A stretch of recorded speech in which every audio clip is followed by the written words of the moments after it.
Biological hotspots, it's a concept that looks at of course, the number of species in any given area, but just as importantly, it's how rare those species are in any given area.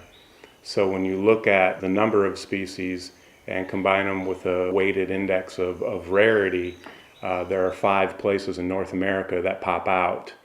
3 of them are out west in California, Nevada. One of them is up in the Appalachians, and then one is centered right here in the Apalachicola River drainage.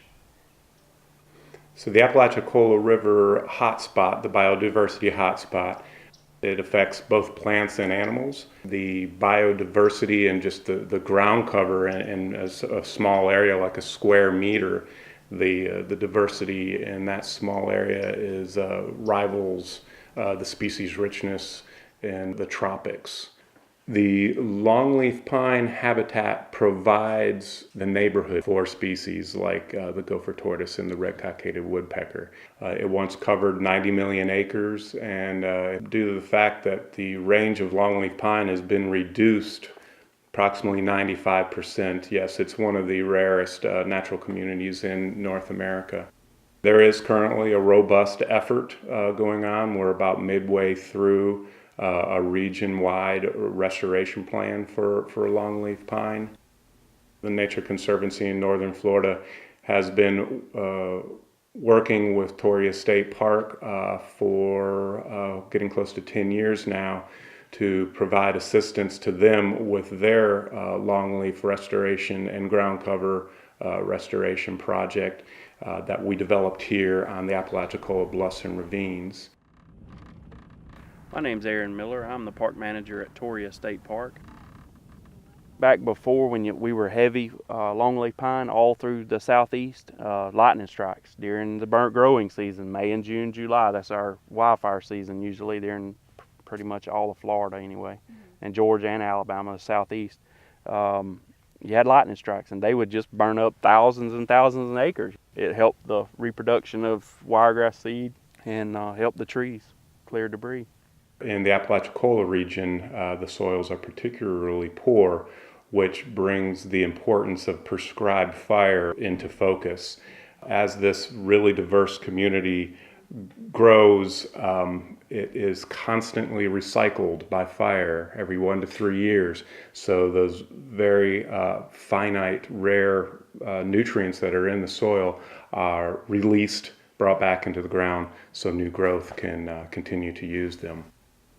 What we got right here is a little clump of wiregrass. It makes good fuel, allows for our habitat to really flourish with this wiregrass and just longleaf pine and a few scattered other species. And if you look real close, you can actually see where the seed came from, little follicles right along in here, little stems. But this makes for very good fuel as well when we do prescribed fire. There is other pines like the loblolly pine, you had the sand pine, you had the shortleaf pine, you have several different other pine trees, but none of them are really resilient to fire as well as longleaf is.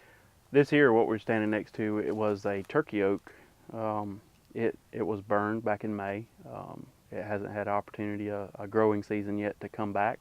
There's one thing about fire, it'll help maintain these trees. It'll keep them, it won't kill them, it'll kill some, but it won't allow them to overtake and be the dominant tree in this area, because they would be very, very, very thick over a short amount of time if they weren't maintained by fire. The amount of restoration that this program has been involved in over the years is tens of thousands of acres. Some of the projects are smaller and are more expensive and labor intensive, like the work at Torrey State Park, where we are doing complete soup to nuts restoration from bare mineral soil to a fully functioning longleaf pine sandhill habitat in 40 months. That's a very intensive effort. We're able to do about 300 acres a year. However, on other sites where the restoration needs are less, we're able to plant thousands of acres of just the pine trees. When rain falls from the sky, it travels across our forests and into our swamps and our lowlands and into our rivers. The longleaf pine habitat functions as a large sponge. It absorbs this rainfall and ever so slowly releases it to our rivers and streams, and in so doing helps to filter it and clean it.